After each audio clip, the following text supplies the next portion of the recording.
नमस्कार, बहुत स्वागत है आपका। धनतेरस का त्योहार अद्भुत संयोग लेकर आया है। इस दिन 13 की संख्या में हर एक चीज करने का विधान है। जैसे कि आप 13 दिया इस दिन जलाया जाता है। इस दिन 13 सिक्कों की पूजा होती है, 13 कौड़ी की टोटके होते हैं। लेकिन आज हम आपको कुछ खास उपाय बताएंगे कि धनतेरस के दिन रात में जब आप शॉपिंग वगैरह कर लें, जब सब पूजा पाठ कर लें, तब रात में वो कौन सा काम है जो आपको जरूर करना चाहिए। क्योंकि पूजा के समय आप नमक एक ऐसी वस्तु है जो धनतेरस के दिन खरीदने का विधान है, और ये नमक इस दिन जरूर खरीदना चाहिए, चाहे जो भी हो जाए। और इसी नमक से आपको खाना भी बनाना है पूरे 5 दिन। ये तो आप जानते ही हैं। लेकिन क्या आपको पता है, जब आप धनतेरस में शुभ मुहूर्त में नमक लेकर आएंगे तब क्या होगा? तब इससे पूरे साल आपका स्वास्थ्य अच्छा रहेगा। इस नमक का प्रयोग करने से आपके घर में जो नकारात्मक ऊर्जाएं हैं वो समाप्त होंगी, घर का कलह कलेश समाप्त होगा। और अगर आप व्यापारी हैं, आपका व्यापार नहीं चलता, तो वो भी चलने लगेगा। आखिर कैसे? नमक का वो छोटा सा प्रयोग क्या है। नमक वैसे आप सिर्फ पैकेट वाला ही नमक नहीं, बल्कि आप चाहें तो डली वाला भी एक छोटा सा टुकड़ा नमक का ले आइएगा। 50 ग्राम या 100 ग्राम का टुकड़ा ले लें। और इसके अगर मान लेते हैं आपके मार्केट में डली वाला नमक आपको नहीं मिला, तब ऐसे में फिटकरी का टुकड़ा ले लीजिएगा। अब आगे की बातें हम आपके साथ साझा करेंगे। देखिए, ये जो नमक का पैकेट आप खरीद कर लाइएगा, इसको धनतेरस की रात में एक विशेष प्रयोग होंगे। आप तो दिन में ही लाइएगा। अब लाकर इसी नमक से आपको खाना बनाना है। किचन में जो पहले से नमक है उसको संभाल के रखें, बाद में इसको यूज कीजिएगा। खाना बनाने में फेंकना नहीं है, क्योंकि वो भी नमक पवित्र है। लेकिन ये जो धनतेरस के दिन आपने लाया, इसको कांच की बरनी में रखें, या फिर लकड़ी का कोई आपके पास डब्बा है उसमें रखें। क्योंकि नमक किसी अन्य धातु में तो बिल्कुल भी नहीं रखना चाहिए। प्लास्टिक में रखने से दोष लगता है, ऐसा माना जाता है।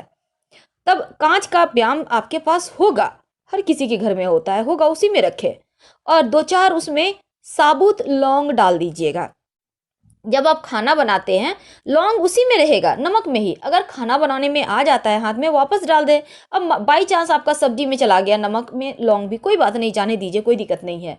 और इस लौंग से लगातार 5 दिन नमक जो है लौंग वाला, उसी से आपको खाना बनाना है।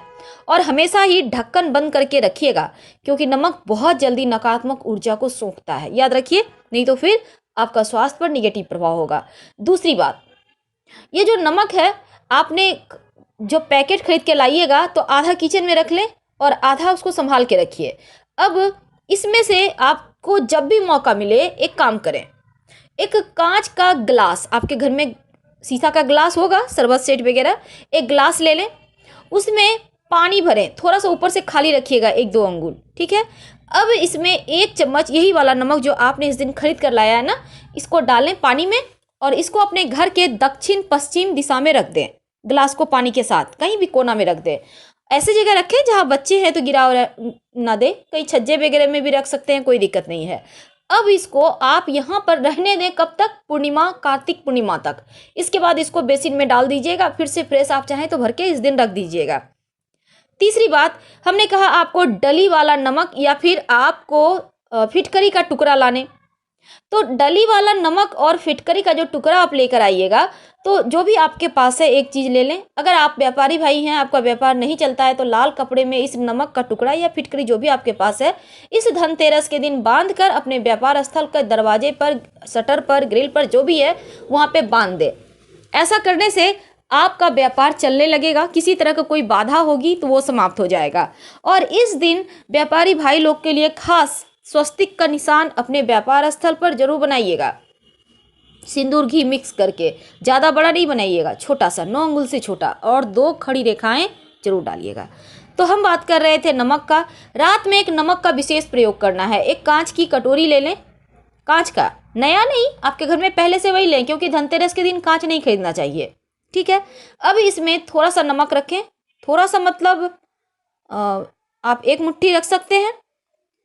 अब इस नमक को अपने घर के पूर्व उत्तर दिशा में रख दें।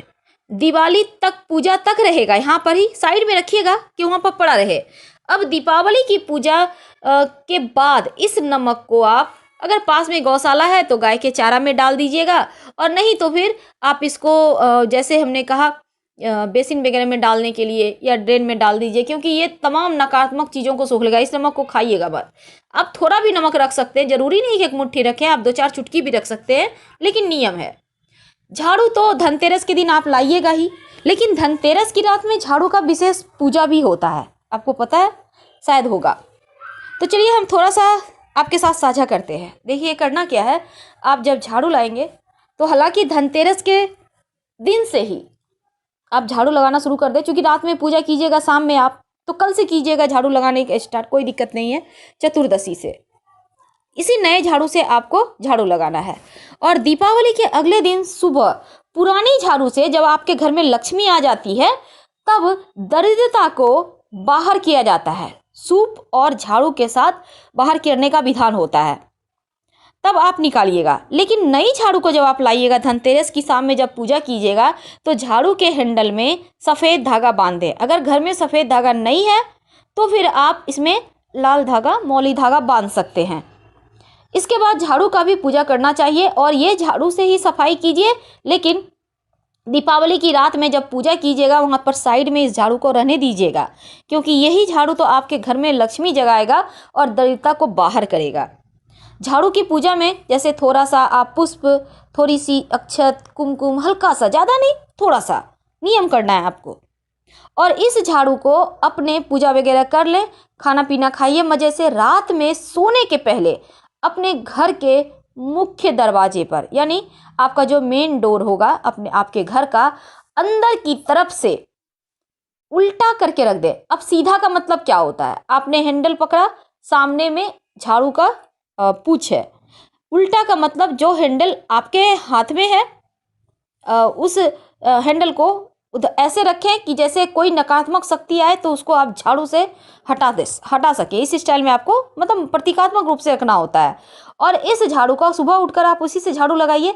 सारा दिन मत रखिएगा, दरवाजे के पास झाड़ू को ढक कर रखिए, क्योंकि जैसे आप अपने घर में धन को छिपा कर रखते हैं, ज्वेलरी को छिपा कर रखते हैं, वैसे ही झाड़ू को ओपन हमेशा नहीं रखना चाहिए, कहीं भी रखें।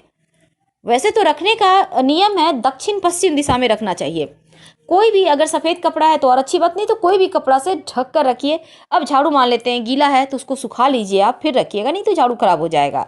और इस दिन जो झाड़ू खरीद कर लाइएगा, सीक वाली झाड़ू ही लाने का विधान है। प्लास्टिक के झाड़ू मत लीजिएगा, नहीं तो दोष लगेगा। तो प्लास्टिक का झाड़ू नहीं लाना है, सीक वाली झाड़ू, घनी झाड़ू देखकर, सुंदर सा देखकर लीजिएगा।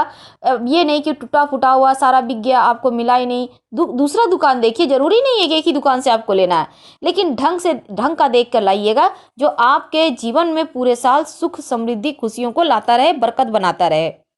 तो इस बार का जो धनतेरस है वो बहुत सारे खुशी को लेकर आया है। शुक्रवार का दिन है, माँ लक्ष्मी का ही दिन है, और इस दिन धनतेरस है।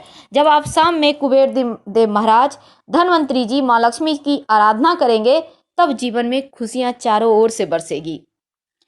इस दिन आप अपने घर के मुख्य दरवाजे पर ढेर सारा दिया मत जलाइएगा। धनतेरस के दिन सिर्फ यम के नाम का दिया, या चतुर्दशी के दिन भी बहुत लोग जलाते हैं, लेकिन इस बार दोनों ही दिन यानी चतुर्दशी और त्रयोदशी, जिस भी दिन आप दिया जलाते हैं, ये शुक्रवार यानी 13 नवंबर को ही रात में जलेगा। तो आप दीपक जलाइए और अपने पूर्वजों को भी याद कीजिए, यमदेव को प्रणाम कीजिए। पूरे साल स्वास्थ्य भी अच्छा रहेगा और जीवन में खुशियाँ आएंगी, और अकाल मृत्यु जैसी चीज़ों से सुरक्षा होती है। आकस्मिक दुर्घटनाओं से, बलाओं से, तंत्र मंत्र क्रियाओं से भी बचे रहते हैं। तो ये दीपक बहुत ज़रूरी है। लेकिन जब दीपक जलाइएगा तो उसमें कौड़ी या सिक्का जरूर दीजिएगा, सिर्फ दीपक नहीं जलाया जाता। तो इस दिन बहुत सारे प्रयोग किए जाते हैं, बहुत सारी वस्तुएं खरीदी जाती है, जो कि उम्मीद है आपको पता होगा, और नहीं तो आप हमारे वीडियोस देख सकते हैं। वैसे एक बात हमेशा ही याद रखिए, धनतेरस के दिन कभी किसी को उधार मत दीजिए, क्योंकि लोग इस दिन दूसरों से पैसे लेकर अपना लक्ष्मी जगाते हैं। इसलिए उधार देने से बचिए, वरना पूरे साल परेशानी रहेगी। और दूसरी बात, इस दिन किसी को गिफ्ट देते हैं तो सोना, चांदी या घड़ी जैसी चीज़ें मत दीजिए। कोशिश कीजिए कि धनतेरस के दिन कुछ भी किसी के लिए मत खरीदें, पहले से खरीद कर रख लें, अगर किसी को देना हो तब। इस बात को आप ध्यान रखिए, और कौड़ी जरूर खरीदिएगा और लेकर आके आप अपना धन भरिए। हम आपसे विदा लेते हैं। धन्यवाद।